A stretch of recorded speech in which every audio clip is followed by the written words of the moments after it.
નમસ્કાર મિત્રો, ગુજરાત રાજ્ય યોગ બોર્ડ આયોજિત ડાયાબિટીસ શિબિરમાં નિયમિતપણે આ કુદરતી જે શાકભાજીનો જ્યુસ જે આપવામાં આવે છે એવા આપણા અલ્પાબેન પટેલ તરફથી આ સેવા આપવામાં આવી રહી છે. ખૂબ સરસ રીતે સવારે ઉઠીને મહેનત કરીને જુદી જુદી વેરાયટી દરરોજ એ આપે છે. તો આ જ્યુસ એ વિટામિનનો ખજાનો છે.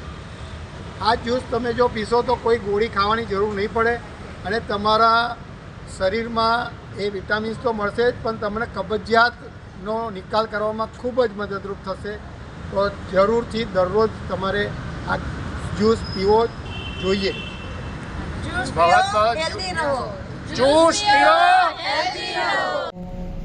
શ્વાસ છોડો.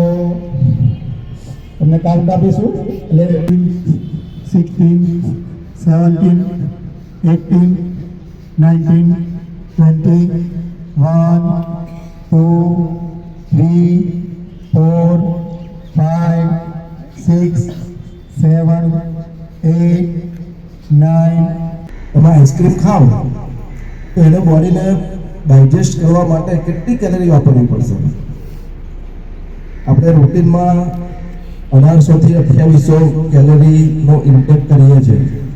તમે વિચાર કરો કે બોડીને 10 ડિગ્રી ઉપરથી 37 ડિગ્રી લઈ જવું હોય તો એનો સૌથી સરળ ઉપાય કે મોઢામાં જેને ગર્ગલિંગ ટાઈપ 2 ડાયાબિટીસના છે અને એનું એવરેજ એજ ગ્રુપ 35 વર્ષ પછીનું છે. સામાન્ય રીતે તમે એક વસ્તુ વિચારો કે તમારું નવું મકાન બનાવેલું હોય, એ નવા બનાવેલા મકાનની ડ્રેનેજ સિસ્ટમ, એની વોટરની સિસ્ટમ, પાણીના સપ્લાયની સિસ્ટમ કેવી હોય છે? મકાન 5 વર્ષ જૂનું થાય, 10 વર્ષ જૂનું થાય એટલે ડ્રેનેજની અંદર બ્લોકેજ ચાલુ થાય છે, પાણીની પાઇપોમાં ભરાવો, ક્ષાર જમા થવાનું ચાલુ થાય છે. એ સેમ સિસ્ટમ બોડી સાથે છે. અને અત્યારે એ વજન કેટલું છે? સામાન્યતઃ એવરેજ કોઈ બહુ એક્સરસાઇઝ કરતું હોય ને એ એક્સરસાઇઝ કરનાર વ્યક્તિનું 24-25 વર્ષ સુધી હાઈટ બોડી ગ્રો કરી શકે. પણ જે સેડેન્ટરી લાઈફસ્ટાઈલ, જે કોઈ એક્સરસાઇઝ નથી કરતા, એનો 22-23 વર્ષ પછી ગ્રોથ બોડીનો સ્ટેબલ થઈ જાય છે. એના હલકા ફ્યુઝ થઈ જાય. હલકા એક વખત ફ્યુઝ થઈ ગયા, બે જોઈન્ટ થઈ ગયા ફ્યુઝ, એટલે પછી એનો ગ્રોથ બંધ થઈ જાય.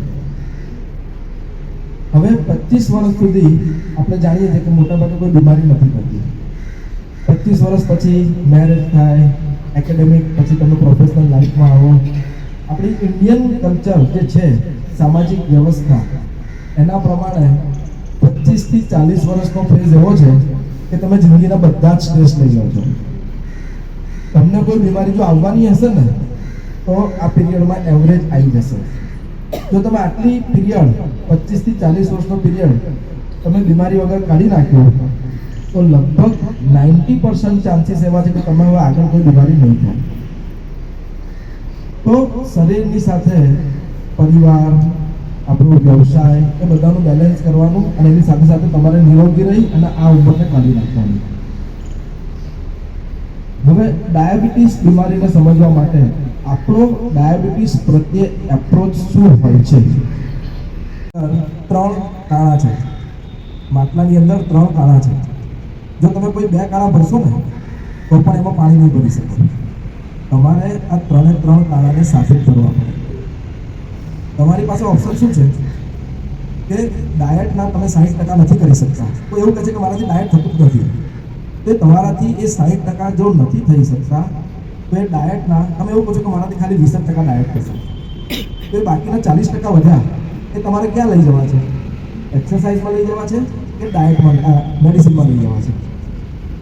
તમે એમ કહો છો કે મારાથી એક્સરસાઇઝ થવાની જ નથી, તો એક્સરસાઇઝના 30% તમારે ક્યાં લઈ જવા છે?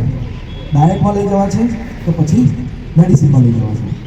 અત્યારે આપણે જે કરી રહ્યા છીએ એ 100% મેડિસિનમાં ચાલી રહ્યું છે. એને હવે બાયફર્કેટ કરો. તમે ડાયટ કરો છો તો સરખી રીતે કરશો, એક્સરસાઇઝ સરખી રીતે કરશો અને તો મેડિસિન તમારી ઓટોમેટિકલી ઓછી થવાની જ છે. કોઈને 20-30 વર્ષ જૂનો ડાયાબિટીસ હોય તો એ લોકો પોતે પોતાનું જાતે બેક ઓફ માઇન્ડ લઈને વિચારે અને હોલ્ડ રાખીએ. Very good. 1 2 3 4 5 6 7 8 9 10. રિલેક્સ. આવડી ગયું? તમે જેવું વિચારો છો એવું જ તમારું શરીર બને છે. તમે સ્વસ્થ છો એવું વિચારશો તો તમારું શરીર બિલકુલ સ્વસ્થ બની જશે. મન શાંત છે. હું ખુશ છું. તમારા શરીરમાં સ્વસ્થ રહેવું હોય, શરીરને સ્વસ્થ રાખવું હોય તો સારા વિચારો જોઈએ.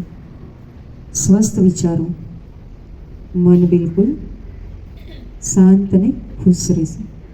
બંને હાથથી પામિંગ કરી લઈશું અને આંખો પર લગાવીને